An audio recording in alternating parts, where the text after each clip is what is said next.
In the fall of 1863, Abraham Lincoln dedicated the National Cemetery at Gettysburg to the memory of the men who died here in the first 3 days of July, giving what he called the last full measure of devotion. Those were among the most critical days in American history.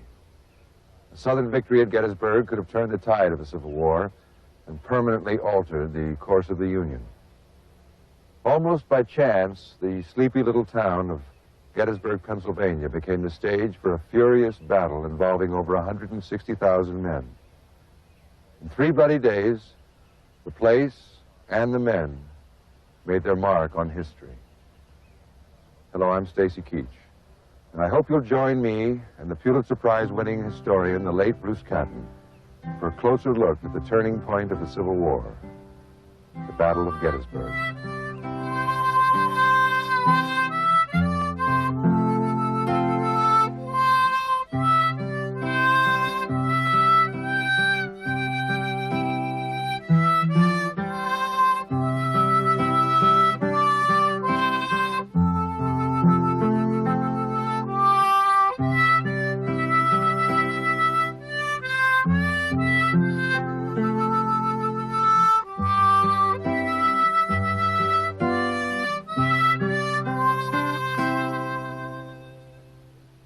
The Battle of Gettysburg was, in a way, accidental. The armies ran into each other there. They had not especially planned to meet there. Lee was on an invasion of the North, looking for a favorable place to make the Union Army fight at a disadvantage. Meade was groping blindly, trying to find the Army of Northern Virginia. Meade's troops went to Gettysburg because the road Meade was following led there. Lee had picked Gettysburg as a place to concentrate his army, simply because the road from the east, where half his army was, met the road from the west, where the other half was, at the Gettysburg crossroads. So they collided, and the 3-day battle was the result. The initial collision was between 2 Union cavalry brigades under Brigadier General John Buford and advance elements of a Confederate infantry division under the command of Major General Henry Heath, making a second effort at procuring much-needed shoes in Gettysburg. By 7 a.m. on July 1st, in a light drizzle, the great battle had begun. Buford's 2,200 dismounted cavalrymen were fighting a gallant holding action against superior numbers, waiting for support from the Union First Corps under General John Reynolds. Buford watched their approach from the cupola of the Lutheran Seminary, which gave Seminary Ridge its name. He wondered if they would arrive in time, as he could also see more Confederate troops approaching from the north. The Union lines were on the verge of collapse when the First Corps arrived on the scene, and Reynolds decided to hold the position and rode off to deploy the Union troops pouring into the area. His decisions affected the outcome of the Battle of Gettysburg far beyond his lifetime. While he was directing deployment of the famed Iron Brigade of General Solomon Meredith, Reynolds was shot in the head, as the story goes, by a sharpshooter in a tree overhead. The 42-year-old general was dead before he hit the ground. The command passed to Abner Doubleday, and the fighting continued along the lines established by Reynolds until just after noon, when the Union 11th Corps arrived. Corps Commander Major General Oliver Howard took command and made one critical decision. He stationed reserves on Cemetery Hill, separated from the fighting by the town of Gettysburg. This position saved the day for the Federals, as the Southern infantry poured into battle all afternoon, with fresh divisions arriving from the north and west. These Southern troops appeared mostly by chance in perfect battle positions just when they were most needed, outnumbering the Federals by 10,000 men. Fate was indeed smiling on the South that day, and by late afternoon, over 10,000 Federals were killed, wounded, or captured, and the shattered remnants were retreating through the town to positions on Cemetery Hill.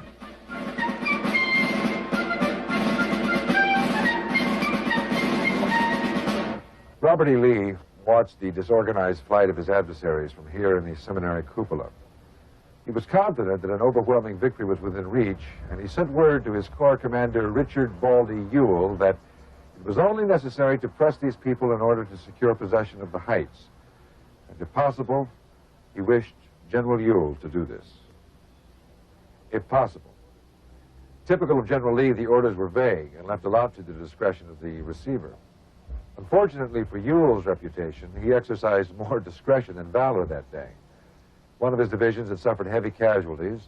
A second was still disorganized from their pursuit of the Federals through town. Ewell was tired and on unfamiliar ground, and he decided to wait for the arrival of his 3rd Division, still on the march. It was dusk when it finally came up, and by then, the opportunity had passed. And with it, the Southern hope that Dick Ewell would turn out to be another Stonewall Jackson. On the other side of the coin was Major General Winfield Scott Hancock, whose statue dominates the crest of Cemetery Hill. He arrived on the scene in mid-afternoon under orders to take charge of the situation. Hancock was an energetic, self-assured leader, and he took command over the protests of Howard, who was technically his superior, and restored calm to the chaos on Cemetery Hill. He ordered Doubleday to take position on Culp's Hill with what was left of the 1st Corps and solidified the line south from Cemetery Hill, held by the remains of Buford's cavalry. Now, any Confederate assault on the hill would have met with failure. At any rate, none came. Hancock's position was secure, and the first day's fighting was over. The remaining troops of both armies converged on Gettysburg, with Meade finally taking personal charge and extending Hancock's line south along Seminary Ridge, completing what has come to be known as the fishhook configuration, a position that would prove impenetrable over the next 2 days, among the bloodiest in history. The ground for the decisive battle of the Civil War had been chosen. The Union line was to be anchored on the south by the 3rd Corps, under the command of Major General Daniel Sickles. The extreme left of his line was to be at the base of a rocky hill called Little Round Top. From here, on the top of the hill, you can see most of the field of battle, down the Union line clear to Cemetery Hill. It's a commanding position, but one whose significance seems to have been missed by just about everyone on the field. Sickles was an ex-congressman from New York, arrogant and impetuous, a key player in the events of July 2nd. His leg was shattered by a cannonball near his headquarters at the farm of Abraham Trussell. The farm was littered with bodies of dead horses following a desperate stand by the 9th Massachusetts Artillery.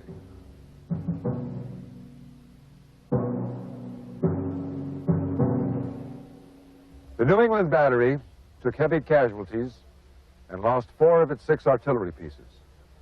But it held off the advance of General William Barksdale's Mississippi Brigade long enough to allow the Union forces to establish a new line. This action was late in a day so devastating that the 3rd Corps would never fight as a unit again. Sickles' actions earlier in the day had pressed the fighting. Without orders, actually in spite of orders to the contrary, he advanced to what he considered to be a better position. He moved his corps clear up to the Emmitsburg Road with a sharp angle at the Sherfy Peach Orchard, and the left of the line bent back along a low ridge anchored at the foot of Little Round Top by a lower hill made up of giant boulders, aptly known as Devil's Den. Sickles was now detached from the rest of the Union line, with both his flanks exposed, along with that of Hancock's 2nd Corps on Cemetery Ridge. Confederate Corps Commander James Longstreet spent most of the day getting his men into position and trying to talk Lee into circling the Round Tops and attacking the Union from the rear. But Lee's orders were to attack up the Emmitsburg Road, and at 4 o'clock, the assault began. Now, it was too late for Meade to pull Sickles back to his assigned position, so he brought in troops from other parts of the field to support the fight, already heating up.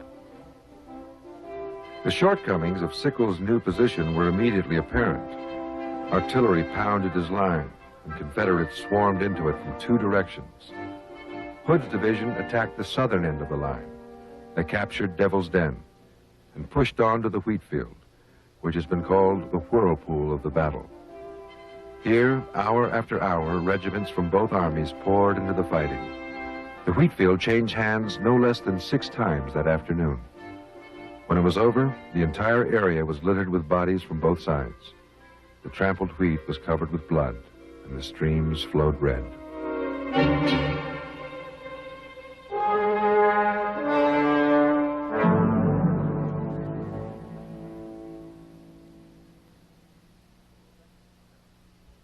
The 2nd Confederate Division, McLaws, attacked the northern end of the 3rd Corps salient at the Peach Orchard and north along the Emmitsburg Road. The Union lines broke again, and only heroics like those of the 1st Minnesota Regiment, with 82% casualties, and Meade's well-placed and timely reinforcements kept the Union position from being cut in half.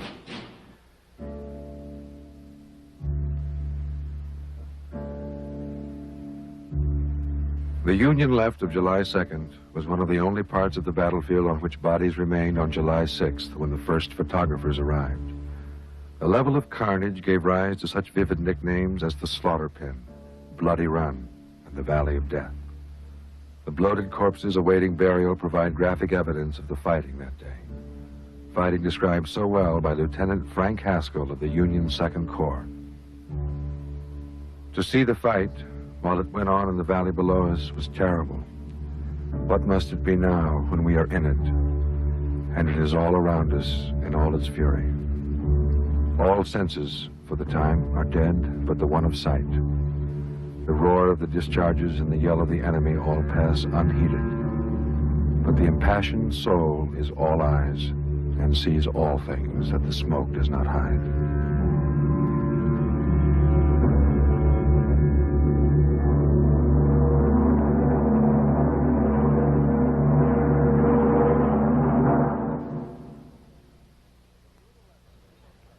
So the Union left was pretty well crushed, and what remained of Sickles' corps fell back to Cemetery Ridge. A great Confederate victory was once again within Lee's grasp. All the rebels had to do was to take Little Round Top, and they would be in position to command all of the ridge and devastate the Union line with enfilading fire. This is the stuff of which heroes are made. When Hood's division began its assault on Devil's Den early in the day's action, Little Round Top was occupied only by a small detachment of the Union Signal Corps. Meade's chief engineer, General Gouverneur Warren, was there too, and he saw the Confederates advancing through the woods below. He realized the key held by Little Round Top and sent word to General George Sykes of the 5th Corps, who ordered reinforcements. A 26-year-old colonel, Strong Vincent, answered the call with about 1,350 men. They arrived barely in time to defend Little Round Top against the first wave of charging rebels. Strong Vincent fell mortally wounded early in the fighting.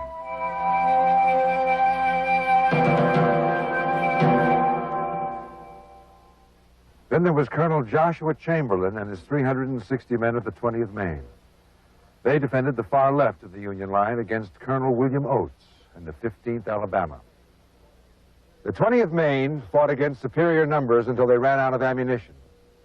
Then they fixed bayonets and charged down this hill into the oncoming Confederates. The previously undefeated 15th Alabama was taken by surprise and routed. Some surrendered, some ran for their lives. To quote Colonel Oates, "There were never harder fighters than the 20th Maine men and their gallant colonel. His skill and persistency and the great bravery of his men saved Little Round Top and the Army of the Potomac from defeat. Great events sometimes turn on comparatively small affairs." The story was similar on the Union right. Ewell's orders were to demonstrate against the forces on Culp's Hill, his attack to be coordinated with Longstreet's assault on the left.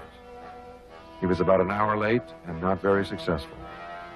The Confederates assumed the breastworks at the base of the hill, abandoned by the Union 12th Corps in support of Sickles on the opposite front.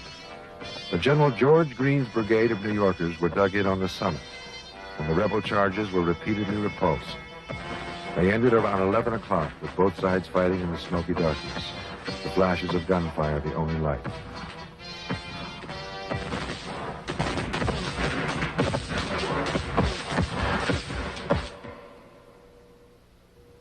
One attack on Cemetery Hill met with disaster when the Confederates advanced from the woods right in front of a Union artillery battery with devastating results.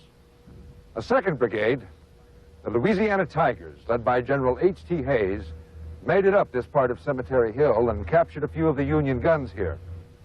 But it was getting dark, and the expected support troops never came.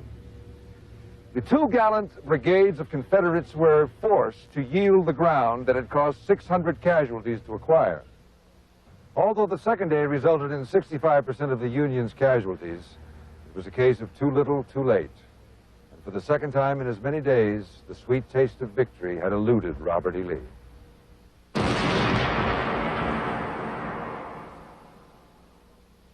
One thing we often overlook is the emotional human price that was paid by various people for the division that took place in 1861. Take the officers of the regular army, some of them from the north, some of them from the south. They found themselves called upon to make a choice, and there was a southern captain, a man named Armistead, whose best friend was a northern captain named Hancock. And one night there was a farewell party. The two sat nearby each other with an evening of song and strained laughter. And one of the women present finally got up to sing the little song that would mark their parting. She sang Kathleen Mavourneen. You know, it may be for years and it may be forever.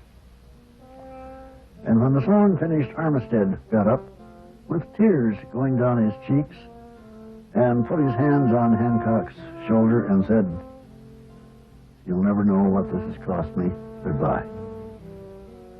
Well, they went their ways. Armistead went south, Hancock went north. Each man became a general. They did not see each other again. At Gettysburg, on the 3rd of July, 1863, the Union Army was on Cemetery Ridge, and the man in command there was General Hancock. Pickett's division was attacking that particular spot, and the man in command of the spearhead of the attacking force was General Armistead. And he and his men came up the slope. Armistead with his felt hat on the tip of his sword, holding it aloft as a guide for the men that were following him. You can't help wondering,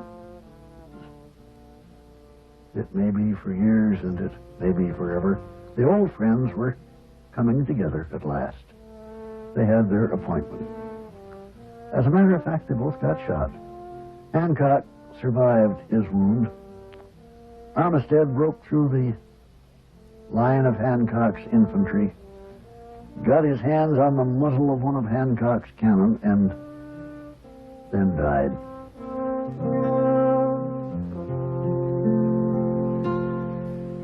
When Armistead fell among these guns, he handed his watch to Hancock's aide with the words, "Tell General Hancock that I know I did my country a great wrong when I took up arms against her, for which I am sorry, but for which I cannot live to atone." This, according to our friend Frank Haskell, who was in the thick of things on July 3rd during the bloody and climactic Pickett's charge. While the events of the first 2 days at Gettysburg were extremely complicated, this day's carnage was tragically simple. At around 1 o'clock, with over 12,000 men massed in the woods on Seminary Ridge, the Confederate gunners began a magnificent bombardment. It was designed to break up the line of some 6,000 Federals on Cemetery Ridge and put their artillery out of commission. It did neither. The Union soldiers were uncomfortable but relatively safe behind their low stone walls. The Confederates overshot the mark, doing more damage to Meade's headquarters than to the Union line. And the Union artillery commander, General Henry Hunt, wisely kept plenty of guns and ammunition in reserve and lost very little firepower. A captain in the Union artillery said, "Viewed as a display of fireworks, the rebel practice was entirely successful. But as a military demonstration, it was the biggest humbug of the season." When the cannonade stopped, it was General Longstreet who had the unenviable job of ordering the infantry charge. He had advised against it. He believed it would fail, and he didn't want to do it. But it was by Lee's orders, so he did. Wave after wave of Confederate men came out of the woods and set out steadily and uncharacteristically quietly across the field to converge on their distant objective, the center of the Union's Second Corps line, marked by a little clump of trees. It was an impressive sight. But in the next half hour, 60% of the men who began the charge would be killed, wounded, or captured.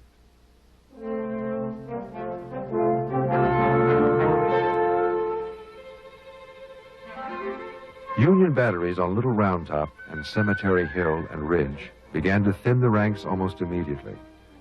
There was no defense against this fire, and the rebels closed ranks and pressed onward. And the closer they got, the more devastating the defensive fire became. Union infantry fire could hardly miss once the Confederates were in range, and the Federals advanced on both flanks, their fire hitting the oncoming rebels from three sides. Still they came. Within 500 yards, the most deadly weapon was artillery canister. The loads were like a coffee can filled with steel balls about the size of golf balls, called canned hellfire. It could cut down a whole company of men in a single shot. Still they came. Armistead led some 200 men over the wall, and hand-to-hand combat among the Union guns resulted in a tangled mass of confusion. The final effort of the Confederates at Gettysburg, the beginning of the end. Off in the distance, Lee rallied the retreating infantry, consoling them and praising their gallant effort, saying, "It's all my fault."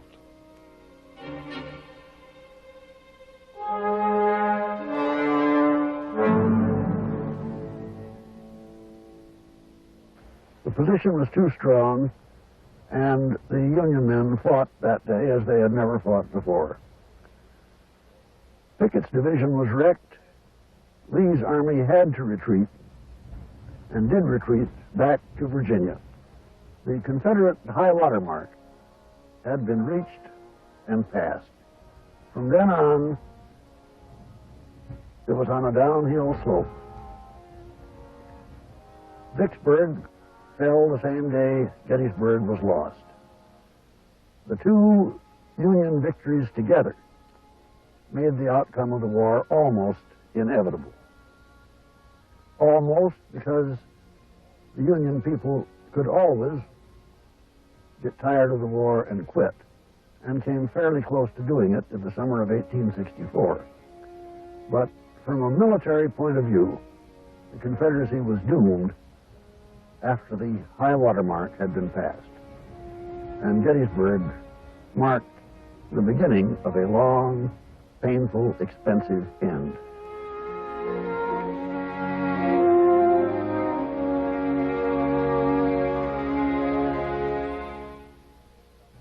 As Lee slipped back to Virginia, escaping the final destruction so dearly desired by Abraham Lincoln, the burial squads were completing their grim work. Total loss in dead, wounded, missing, or captured was 27% for the North, 30% for the South. 45,000 in all. 45,000 Americans removed from a war that was to take another 2 years' toll on a divided country. Some were more proficient than others. Some were braver than others. But for the most part, they were amateur soldiers. Speaking of the Union dead, Lincoln said that they gave their lives that the nation might live. It's this last full measure of devotion that we've remembered these 120 years, along with the equal devotion of their Southern counterparts. Now, the touching thing about these amateur civilian soldiers is that they finally acquired, if not discipline, at least the ability to stand in an ordered, ruler-straight regimental front. Go to any Civil War battlefield in our country, and you'll see the cemeteries and the gravestones laid out rank upon rank, perfectly straight, perfect formation. At last, these boys got into a proper military formation. You stand there and you look at them and your eyes get somewhat misty. And you look for a proper epitaph. The best one I know was actually written by an English poet, but it applies to, I think, all soldiers of all armies. It goes like this. Here dead we lie, because we did not choose to live and shame the land from which we sprung. Life, to be sure, is nothing much to lose. But young men think it is. And we were young.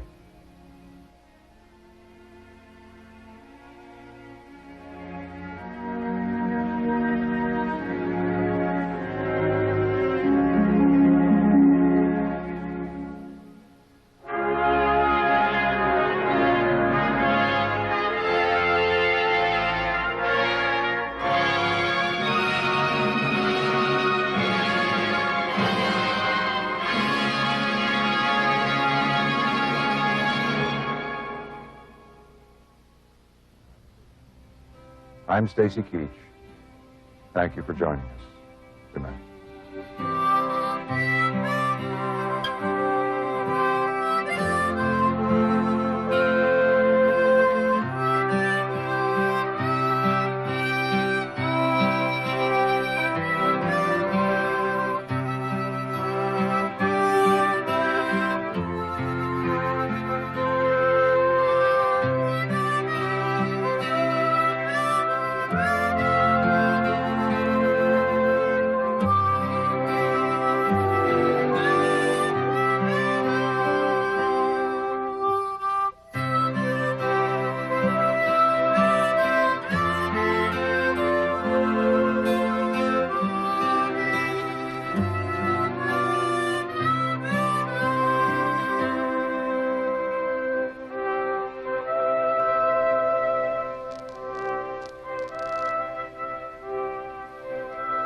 Major funding for this program was provided by the Pennsylvania Public Television Network. The last full measure is recommended for family viewing by the National Education Association.